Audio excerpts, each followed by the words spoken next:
In digital Marathi, जनतेच्या हक्काचं व्यासपीठ। उल्हासनगर पालिकेत सुरू असलेल्या भ्रष्टाचाराविरोधात भगवान भालेराव यांनी न्यायालयात धाव घेतली आहे। उल्हासनगर महापालिकेत 42 करोडची जी कामे आहेत ती जैन कन्स्ट्रक्शन कंपनीला आयुक्तांनी चुकीच्या पद्धतीने दिली आहेत। त्याविरोधात आता भगवान भालेराव हे कोर्टात गेले असून त्यांनी पिटिशन देखील फाईल केले आहे। तसेच या पिटिशनची शुक्रवारी सुनावणी आहे। या कोणार्क कंपनीचा वॉटर सप्लायचा विषय, ईगल कंपनीचा ड्रेनेजचा विषय आणि उल्हासनगर महापालिकेत मागच्या दराने जी 10 लाखांची कामे होतात या सर्व गोष्टींना आयुक्त हे प्राधान्य देतात। त्यामुळे भगवान भालेराव हे न्यायालयात गेले आहेत।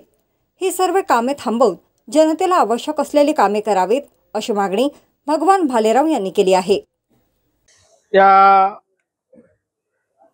उल्हासनगर महानगरपालिकेमध्ये 42 करोडची जी कामं आहेत त्याच्यामध्ये एक जैन कन्स्ट्रक्शन कंपनीला जे गैर आयुक्ताने जे चुकीच्या मार्गाने जे काम दिलं आहे त्या संदर्भात मी न्यायालयामध्ये गेलेलो आहे। पिटिशनही दाखल केलेली आहे आणि पिटिशनची शुक्रवारी पिटिशनबाबत सुनावणी आहे।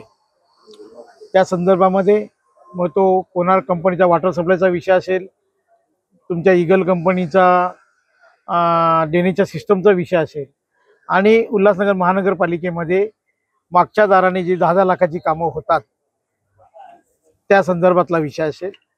आयुक्त या सर्व गोष्टींना प्राधान्य देतात। त्यामुळे आयुक्तांच्या विरोधात आणि या सगळ्या बाबींच्या विरोधात आम्ही उच्च न्यायालयात गेलेलो आहे। उच्च न्यायालयाच्या माध्यमातून ही कामं सगळी थांबवावी आणि आवश्यक असलेली, जनतेला आवश्यक असलेली कामं घ्यावीत या संदर्भामध्ये ही पत्रपरिषद आयोजित करण्यात आली होती। आता यामध्ये अशी परिस्थिती आहे, खोटं बोला पण रेटून बोला।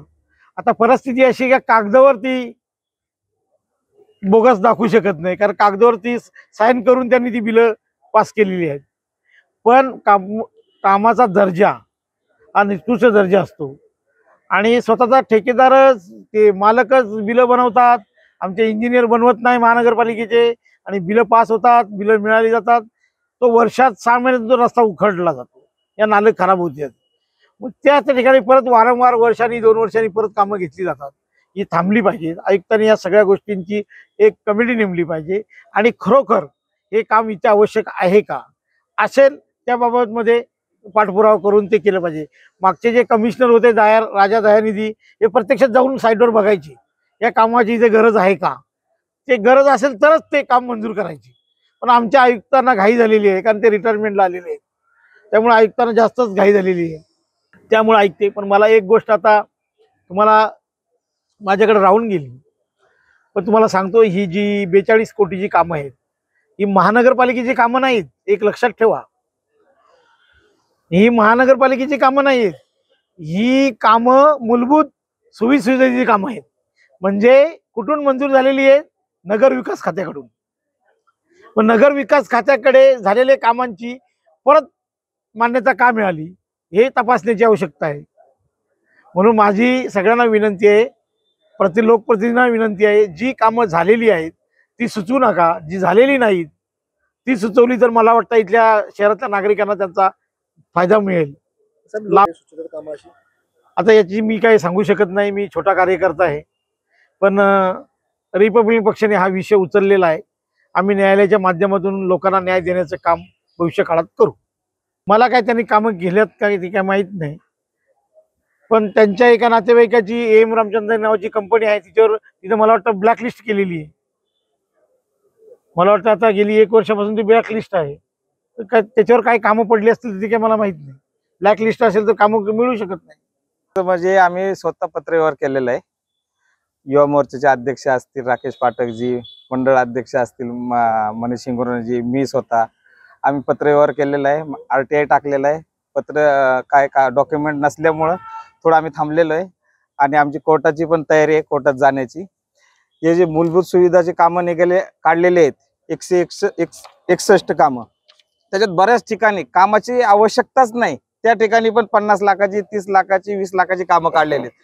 बोगस विकास कामाच्या नावाने निविदा काढलेली आहेत। भरपूर आहे, मी वाचून दाखवलं ना तुम्हाला। माझ्या प्रभाग क्रमांक 4 मध्ये पण 50 लाखाचं काम।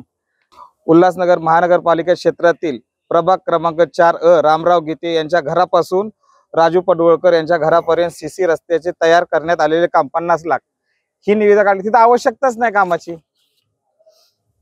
असे आम्ही गेलेलो आहे, पाणी केलेले, तिथं आवश्यकताच नाही कामाची. करोडो रुपयाचा घोटाळा आहे. भ्रष्टाचाराचा आरोप नाही, भ्रष्टाचाराचा उजागरच भारतीय जनता पार्टीने केलेला आहे आणि भारतीय जनता पार्टी एकदम ताकदीने या भ्रष्टाचाराच्या विरोधात आहे.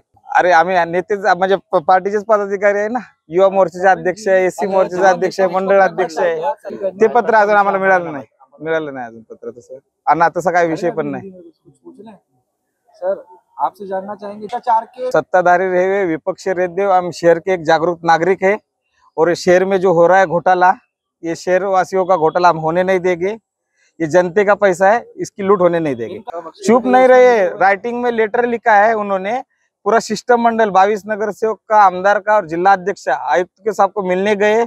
शिष्टमंडल ने आवाज उठाई है. आयुक्त क्यों शांत बैठे? आयुक्त साहब को अभी पत्र व्यवहार करके हम थक गए. अभी इसके अलावा कोर्ट में गए और नहीं सुना तो आंदोलन चढेल. पारदर्शकतेसाठीच आम्ही हा घोटाळ्याचा उघडकीस करण्यासाठी आम्ही पत्रकार परिषद घेतलेली आहे.